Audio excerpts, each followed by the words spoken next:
الحمد لله وحده والصلاة والسلام على من لا نبي بعده أما بعد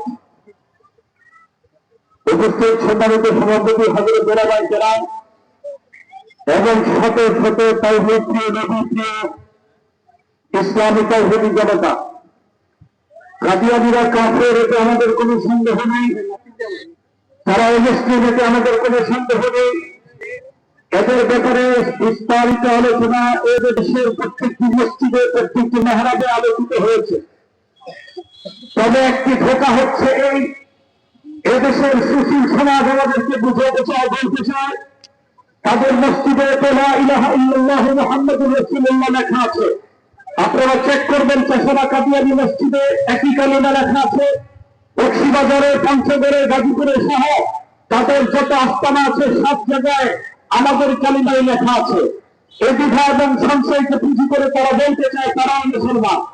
কিন্তু মনে রাখতে হবে, গোলাম মোহাম্মদ কাদিয়ানীর সাহিত্যে লেখা হাদিস হিদায়াত 18 নম্বর খণ্ডে সে ইরশাদ করেছে, মুহাম্মাদুর রাসূলুল্লাহ আল্লাযীনা মাআহু আশিদ্দাউ আলাল কুফারি রুহামাউ বাইনাহুম।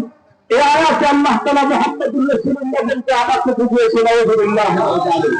সুতরাং আমরা বলতে চাই, তারা যদি তাদের মসজিদের প্রত্যেকটি টাইলসে, প্রত্যেকটি দেয়ালে দেয়ালে লা ইলাহা ইল্লাল্লাহ মুহাম্মাদুর রাসূলুল্লাহ লেখে এই উদ্দেশ্যে কিয়ামত পর্যন্ত এই কালিমা পাঠ করতে পারবে, কিয়ামত পর্যন্ত জুতা দাড়ি টুপি ব্যবহার করতে পারবে, কিন্তু পশ্চিমকালে কুখ্যাত একটি কাদিয়ানী কাফের থেকে মুসলমান হতে পারবে না। আমরা উপস্থিতি অবলম্বন করতে চাই না। এগুলো মোহাম্মদ কাদিয়ানীর হাদিস হিদায়াত 5 নম্বর খণ্ডের 546-47 খণ্ডে লিখেছে, যারা আমাকে নবী মানে না তারা হচ্ছে যুররিয়াতুল বাগায়া, হুবুহুতার সত্য, অর্থাৎ তারা প্রস্টিটিউটের সন্তান। আমি এই দেশের সচেতন মুসলিম নাগরিকদেরকে বলতে চাই, আপনারা যদি কাদিয়ানীদেরকে কাফের ঘোষণার দাবিতে একাত্মবাদ গ্রহণ না করেন, তাহলে কাদিয়ানীর কথা অনুযায়ী আপনার পিতৃ পরিচয় ভিত্তিহীন হয়ে যাও।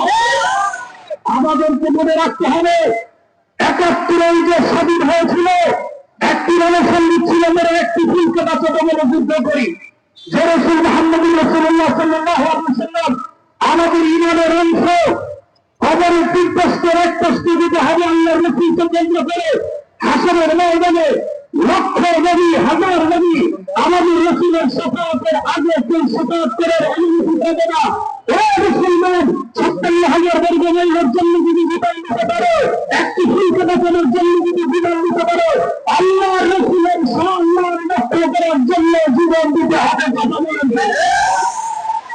এই হাদিস হুজুরের আমল থেকে শাইখুল হাদিস আল্লামা আবুল হক রাহমাতুল্লাহ আলাইহি মরহুম পীর চরমনাই মুফতি ফজলুল্লাহ কামী রাহমাতুল্লাহ আলাইহি শিক্ষা করলে আজ পর্যন্ত একটি দাবিতে আমরা আন্দোলন দেখেছি, মিছিল দেখেছি, সংগ্রাম দেখেছি।